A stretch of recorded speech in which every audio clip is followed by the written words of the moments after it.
बिस्मिल्लाहिर्रहमानिर्रहीम। सऊदी अरब की शहर अबा में एक शाहाना तरीके से शादी मुनक्किद की गई। दुल्हन के लिए काफ़ी महंगे मलबूसात और जेवरात लिए गए। शादी का फंक्शन एक होटल पर रखा गया। शादी वालों की तरफ से मेहमानों को होटल के ऊपर बुलाया गया। शादी का फंक्शन जैसे जैसे करीब आता गया तो मेहमान भी होटल में जमा होते गए। अब बारी थी लड़की के मेकअप की। मगरिब की नमाज के बाद दुल्हन का मेकअप शुरू किया गया। काफ़ी देर तक दुल्हन का मेकअप चलता रहा। काफ़ी देर बाद दुल्हन का मेकअप मुकम्मल हो गया। इसी दौरान इशा की नमाज का वक्त हो गया।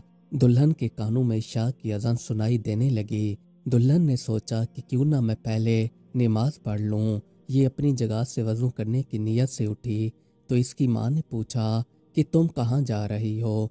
दुल्हन माँ से कहने लगी कि नमाज का टाइम हो चुका है, इसलिए मैं वज़ू के लिए जा रही हूँ ताकि नमाज अदा कर सकूँ। इसकी माँ कहने लगी, तुम पागल हो चुकी हो, इतनी देर तक तुमने मेकअप करवाया है और अब तुम कहती हो मैं वज़ू करने जा रही हूँ। तुम्हारा सारे का सारा मेकअप उतर जाएगा। यहाँ पर मेहमान आए हुए हैं, सब लोग तुम्हारा इंतज़ार कर रहे हैं कि दुल्हन कब आएगी। और तुमने ये जो सारा मेकअप किया हुआ है, ये सारे का सारा वज़ू करने से पानी के अंदर धुल जाएगा। तुम्हारे इस सारे के सारे मेकअप का क्या होगा? तुम्हारी ये सारी की सारी मेहनत ज़ाय हो जाएगी। मैं तुम्हारी माँ हूँ, तुम्हें नमाज ना पढ़ने का हुक्म देती हूँ। तुम मेरे साथ चलो और चलकर मेहमानों के हाल में बैठ जाओ। दुल्हन ने माँ से कहा कि नहीं माँ, मैं नमाज पढ़े बगैर नहीं जाऊँगी, मैंने नमाज पढ़नी है। माँ ने कहा कि नहीं, तुम मेरे साथ चलो।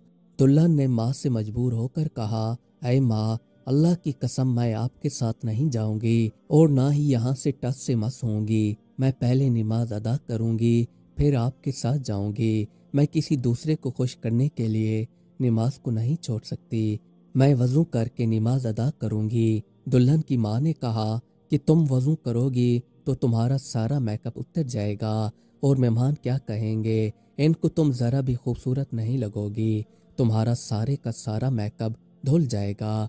दुल्हन मुस्कुराने लगी और माँ से कहने लगी कि आप इसलिए परेशान हैं कि मैं लोगों को खूबसूरत दिखूं, पर मुझे इन लोगों की कोई भी ज़रूरत नहीं है। इनके सामने मैं खूबसूरत नज़र आऊं या ना आऊं, मैं तो बस अपने पैदा करने वाले के लिए खूबसूरत बनना चाहती हूँ ताकि मेरे अमाल मेरे रब को पसंद आ सकें। लोगों का क्या, उनके आगे मैं बन सवर कर भी जाऊं तो कोई फ़ायदा नहीं, जबकि सारा फ़ायदा तो अल्लाह ताला की इबादत करने में है और मैं अपने रब की नाफरमानी नहीं कर सकती। अल्लाह ताला का हुक्म है कि हर मुसलमान को 5 वक्त की नमाज अदा करनी चाहिए। अब मेरी नमाज का वक्त हो चुका है, मैं नमाज अदा करूंगी। उसी वक्त दुल्हन वज़ू करने चली गई और वहां पर जाकर इसने वज़ू किया तो इसका सारे का सारा मेकअप उतर गया। अब इसको ये डर नहीं था कि इसका सारा मेकअप उतर गया है और ना इसे लोगों के सामने खूबसूरत ना लगने की कोई परेशानी थी। इसे तो बस अपने रब के आगे हाजिरी देनी थी। इसे तो बस अल्लाह ताला के सामने सुरखरू होना था। ये अपनी जगह से उठी और उठकर नमाज पढ़ने के लिए चली गई। अब जब ये नमाज अदा कर रही थी तो इसे काफ़ी लुत्फ़ आया, जो कि बहुत ही कम लोगों को नसीब होता है। इसे तो यहाँ तक भी पता नहीं था कि ये इसकी ज़िंदगी का आखिरी सजदा होने वाला है। ये उसी सजदे के अंदर अपने मालिक की हकीकी से जा मिली। इसकी रूह परवास कर गई। ये इसकी ज़िंदगी का काफ़ी प्यारा इख्तिताम था। ये सजदे की हालत में अल्लाह ताला को अपने करीब करना चाहती थी, पर अल्लाह ताला ने इसे अपने करीब कर लिया। अब इसकी रूह इस फानी दुनिया से परवास कर चुकी थी। ज़िंदगी के 1 मिनट का भी भरोसा नहीं है कि किसी भी वक्त कहीं पर भी बुलावा आ जाए। अगर इस लड़की की जगह आप में से कोई होता तो क्या करता? माफ़ कीजिएगा, आप यही सोचते कि नमाज को ही छोड़ दिया जाए। हज़रत इब्राहीम इब्ने अदम रहमतुल्लाह अलैह एक मर्तबा नहर के किनारे ठहरे हुए थे।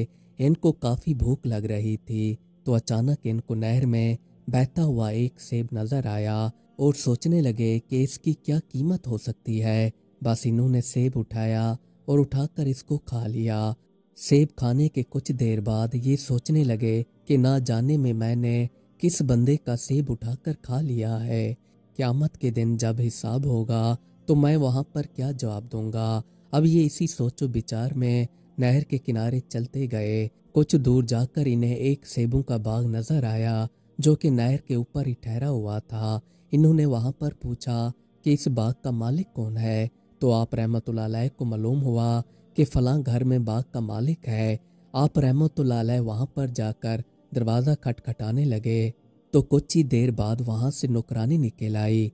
आप रहमतुल्लाह अलैह ने नौकरानी से कहा कि बाग के मालिक को भेजो, मैं उनसे मुलाकात करना चाहता हूँ। नौकरानी ने जवाब दिया कि बाग मालकिन तो एक औरत है। आप रहमतुल्लाह अलैह ने फरमाया कि आप इन्हें ले आए, मैं इनसे मुलाकात करना चाहता हूँ। नौकरानी ने आकर मालकिन को बताया कि बाहर एक बुजुर्ग आपके बारे में पूछ रहे हैं, वो आपसे मुलाकात करना चाहते हैं। बाग की मालकिन बाहर आ गई और आकर आप रहमतुल्लाह अलैह से बात की तो आप रहमतुल्लाह अलैह फरमाने लगे कि मैं नहर के किनारे ठहरा हुआ था, वहां से एक बहता हुआ सेब देखा तो मैंने उसको खा लिया। फिर मैं नहर के किनारे चलता गया तो आगे देखा तो मालूम हुआ कि आपका बाग नहर के किनारे ठहरा हुआ था जिसकी टहनियाँ नहर के पानी के अंदर डूबी हुई थीं और वहां से सेब नीचे गिर रहे थे। इसी वजह से मुझे पता चला ये बाग आपका है। अब आप मुझे अपना हिस्सा माफ़ कर दीजिए, मैंने आपसे बगैर पूछे आपका सेब खा लिया है। बाग की मालकिन कहने लगी कि मैं अपना हिस्सा तो आपको माफ़ कर सकती हूँ, पर इस बाग में आधा हिस्सा बादशाह का है, मेरी तरफ से आधा हिस्सा माफ़ है।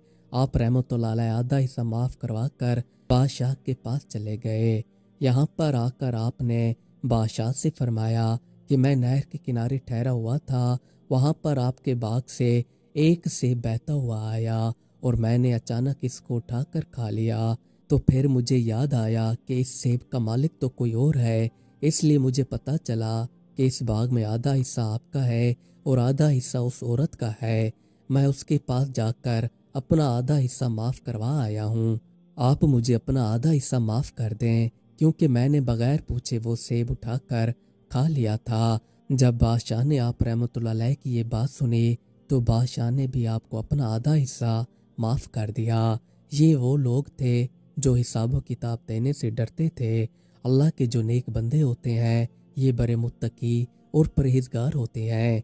ये नाजायज़ कामों से हमेशा बचकर रहते हैं क्योंकि इनको पता था कि क़यामत वाले दिन अल्लाह ताला जब हिसाब किताब लेंगे और जब इनसे सेब के मुतालिक पूछा जाएगा तो ये वहाँ पर अपनी सफाई में क्या बयान देंगे। और हम लोग तो रास्ते में चलते ही जो चीज़ किसी की नज़र आती है उठा लेते हैं और बगैर पूछे उसे खा लेते हैं, जबकि आपको इसका हिसाब किताब देना पड़ेगा। ये ना हो कि हम क़यामत वाले दिन शर्मशार ठहरे हुए हों और इस उम्मीद में खड़े हों कि कोई बंदा अपना हक हमें माफ़ कर दे, जबकि आपको इसी दुनिया के अंदर ही सीधा रास्ता अपनाना चाहिए। इसी रास्ते में ही आपकी भलाई है। मज़ीद अच्छी अच्छी वीडियोस देखने के लिए हमारे चैनल को सब्सक्राइब कर लें। शुक्रिया।